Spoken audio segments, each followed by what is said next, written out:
Good afternoon বন্ধুরা, সবাই কেমন আছো? আশা করছি সবাই তোমরা খুব ভালোই আছো। চলো দেখে নাও আজকে আমি কী কী রান্না করলাম। দেখো, প্রথমে আমি এটা কলমি শাক ভাজা করেছি। কলমি শাকটা রসুন দিয়ে তারপরে ভাজা করেছি। আর এখানে করেছি ভাত। ভাত তো আমাদের করতেই হবে। দেখো, আর এখানে পাবদা মাছ ভাজা হচ্ছে। এই পাবদা মাছটা আমি সর্ষে বাটা, কাঁচা লঙ্কা আর টমেটো বাটা দিয়ে মাখা মাখা করে তরকারি করবো।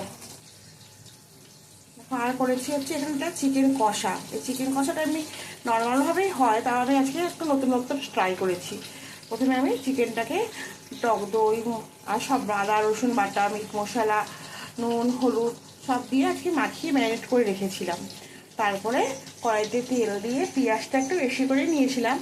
পেঁয়াজটা দিয়ে ভালো করে ভেজে নিয়েছি, সামান্য চিনি দিয়ে লাল লাল করে ভেজে নিয়েছি। পেঁয়াজটা ভাজা হয়ে যাওয়ার পরে তারপরে ম্যারিনেট করা মাংসটা আমি এর মধ্যে দিয়ে দিয়েছি।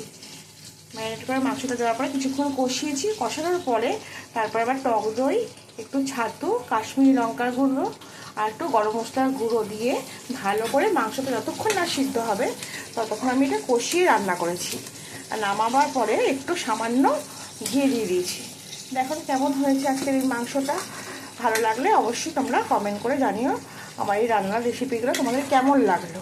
আর তোমাদের কার কার বাড়িতে কী কী রান্না হয়েছে সেটাও পারলে একটু কমেন্ট করে জানিয়ে দিও।